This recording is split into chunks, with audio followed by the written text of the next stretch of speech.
बस बहुत तमाशा हो गया। अब हमें यहां से चलना चाहिए। मुझे तो समझ नहीं आ रहा, या हम हमारे रिश्ते के लिए आए थे घर पे कब्जा करने।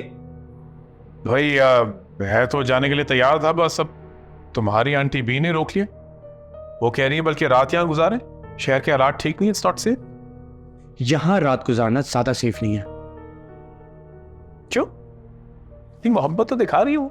यही तो मोहब्बत टू मच होती जा रही है, इसीलिए कह रहा हूं लेट्स मूव। भाई मैं तो सोच रहा हूँ उनकी बात में दम है, हमें रात यहीं गुजार लेनी चाहिए। बताओ तुम नाश्ते में क्या करोगे? मैं तो बॉइल्ड एग सोच रहा हूँ। समझ गया मैं सब कुछ समझ गया हूं। मुझसे बहुत बड़ी गलती हुई जो आपको नकली बाप बना के यहां ले आया। मैं तो भूल गया था ना, अपना बाप अपना होता है। ये क्या कहा तूने? जो आपने सुना, ये बात हकीकत है। मैं देखता, मेरी जगह अगर आपका सगा बेटा होता ना तो उसकी खुशियों के दरमियान में आप आते नहीं आते। अगर तुम्हारी जगह मेरी सगी औलाद होती ना, तो अपने बाप की खुशी के लिए अपनी खुशी कुर्बान कर दी, क्योंकि वो जानता है कि उसके लिए उसके बाप की खुशी, उसकी मोहब्बत से ज्यादा कोई चीज अहम नहीं। कौन सी मोहब्बत? 25 साल पुरानी मोहब्बत? बेटा मोहब्बत कभी पुरानी नहीं होती। याद से 25 साल बाद तुमसे पूछूंगा मैं। वो तो मैं देख रहा हूं सुबह से, कैसे आप अपनी 25 साल मोहब्बत को तरोताजा करके एंजॉय कर रहे हैं। एक बात जान लें, आप मेरे साथ ये अच्छा नहीं कर रहे।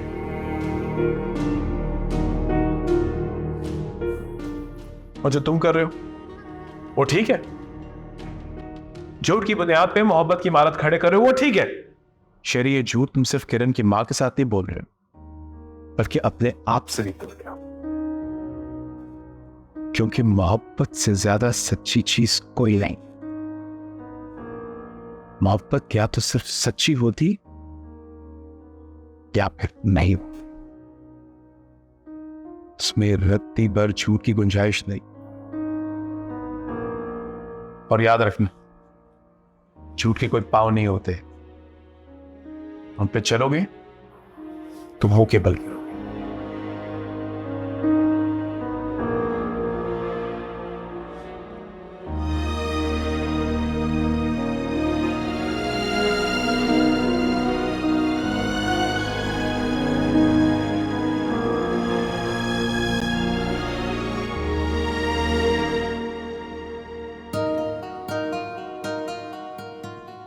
मामा,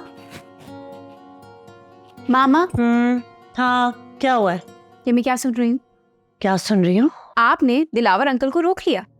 हाँ, वो शहर में हंगामे इतने हो रहे थे तो मैंने सोचा इतनी रात को बाप बेटा जाएंगे तो मुनासिब नहीं होगा, इसलिए रोक लिया। मामा 9 बज रहे हैं, इतनी रात थोड़ी हुई है। मुझे तो लगा कि तुम्हें ये जान के खुशी होगी कि मैंने शहरी और उसके डैडी को रोक लिया है। रोकना तो अब दिलावर अंकल को चाह रही थी, शहरी तो बहाना है। क्या मन कर रही हो? कुछ नहीं, मैं सोच रही हूँ कि शहरी।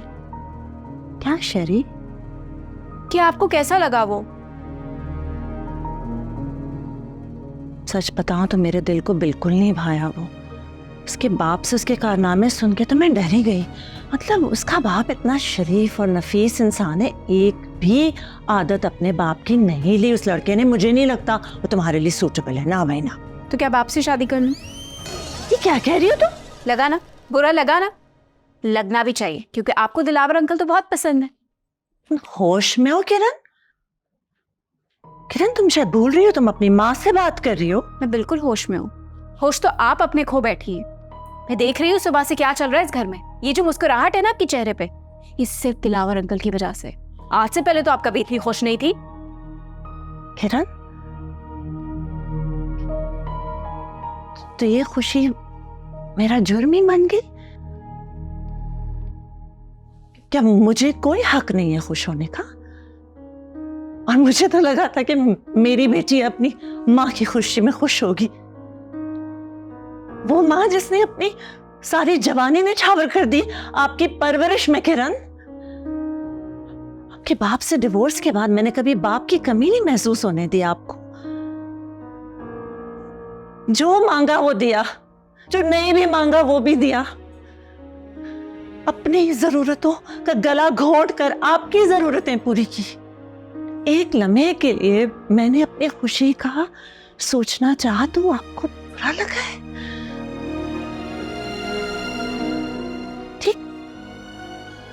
ठीक है, बिल्कुल ठीक है, सब ठीक है। बेटे आप शरीर से कह दें कि रिश्ते के लिए हाँ कर दिया और यहाँ आप चाहेंगे वहीं आपकी शादी होगी।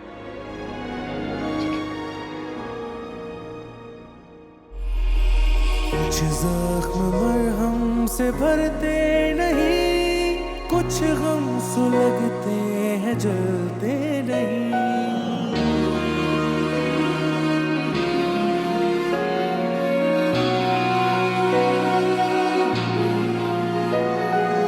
है जिंदगी की कहानी यही, धोखा मोहब्बत जफा और नमी।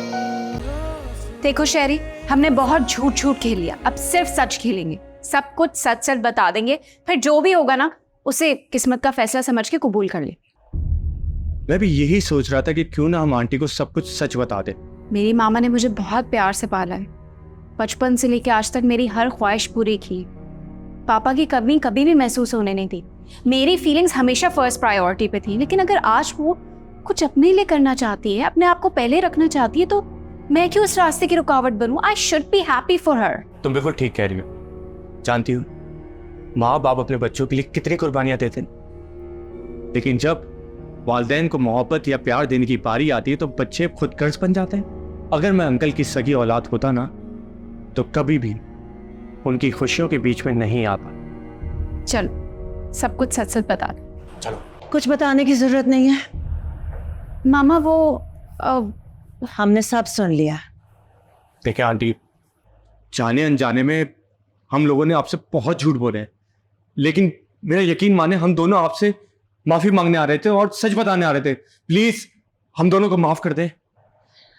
हाँ, लेकिन उस झूठ की वजह से एक सच ने जन्म लिया है। वो सच है आप दोनों की मोहब्बत का सच। क्योंकि अगर तुम दोनों चाहते तो मोहब्बत पाने के लिए कोई भी गलत रास्ते इख्तियार कर सकते थे, लेकिन तुम लोगों ने सच का रास्ता इख्तियार किया। और वो सच्चाई मुझे दिलावर ने पहले ही बता दी थी। क्या आपको सब कुछ पहले से पता था? हाँ, दिलावर ने सब कुछ बता दिया था, लेकिन हम दोनों आप दोनों के मुंह से सुनना चाहते थे। तो फिर अब मैं ये रिश्ता पक्का समझूं? जाओ बारात लाने की तैयारी करो। ठहरिए, यहाँ पे एक नहीं बल्कि 2 बारातें हैं। अब ये कौन है? ये मेरा बेटा है। इसको मैंने बुलाया। मगर क्यों बुलाया? अब मेरी शादी पे मेरा बेटा ना हो, ये कैसे हो सकता है? बे, हाँ? मैं तुमसे शादी करना चाहता हूँ। डिट्टो। वाह जी, हैप्पी फैमिली। तो फिर इस खुशी के मौके पर एक फैमिली पिक्चर हो जाए। स्माइल। बोल कहानी अपनी जुबानी, हर चेहरा है